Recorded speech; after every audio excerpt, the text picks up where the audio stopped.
Saya bukan warga NU, saya Muhammadiyah. Pesantren lebih tua dari Indonesia. Indonesia baru berusia 79 tahun, tapi pesantren sudah berdiri lebih dari 500 tahun. Kalimat ini mungkin terdengar berlebihan, tapi faktanya ketika Republik ini belum lahir, pesantren sudah menjadi jantung yang berdetak bagi ilmu dan moral bangsa. Mari kita mundur perlahan dari pesantren yang kita kenal hari ini hingga akar sejarah yang menjangkau ratusan tahun ke belakang. Pesantren modern pertama yang dikenal luas adalah Darussalam Gontor di Ponorogo, berdiri tahun 1926. Dari sinilah lahir sistem pendidikan pesantren modern dengan bahasa Arab dan Inggris sebagai nafasnya, menanamkan disiplin, logika, dan wawasan global. Sedikit lebih tua ada Tebu Ireng di Jombang, berdiri 1899, didirikan oleh Kiai Haji Hasyim Asy'ari. Dari Tebu Ireng lahirlah generasi ulama pejuang, termasuk pendiri Nahdlatul Ulama, organisasi yang menjaga keseimbangan antara ilmu, amal, dan cinta tanah air. Lebih ke barat berdiri pesantren Lirboyo di Kediri tahun 1910 dan Al-Falah Ploso tahun 1925. Keduanya melahirkan ribuan santri dan ulama yang menanamkan tradisi ilmu klasik, fikih, tauhid, dan tasawuf. Namun sejarah pesantren tak berhenti di abad ke-20.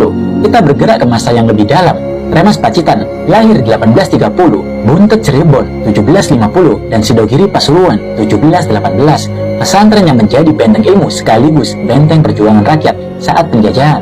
Dari sini pula lahir santri-santri pejuang yang kelak mengobarkan revolusi jihad tahun 1945. Tapi jika kita terus menelusuri waktu, sejarah membawa kita pada pesantren Tegal Sari di Ponorogo 1742, tempat di mana Raden Rogo Wasito, pujangga besar Jawa, pernah menimba ilmu. Dan bahkan lebih tua lagi, ada pesantren Luhur Dondong di Semarang 1609 yang sudah mengajarkan tafsir dan tasawuf jauh sebelum Belanda berlabuh di Batavia.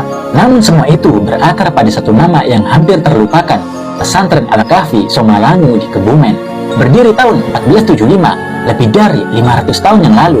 Di masa ketika kerajaan-kerajaan Islam baru tumbuh di Nusantara, pesantren ini sudah menyalakan pelita ilmu dan iman. Jadi ketika hari ini ada yang meremehkan pesantren, mungkin mereka lupa pesantren bukan hanya lembaga pendidikan, tapi lembaga peradaban. Dari sinilah lahir ulama, pejuang, dan pemimpin bangsa. Dan selama pesantren tetap hidup, Indonesia tidak akan kehilangan akarnya. Karena sejatinya, pesantren tidak menunggu Indonesia lahir untuk mencintainya. Pesantrenlah yang lebih dulu melahirkan jiwa Indonesia.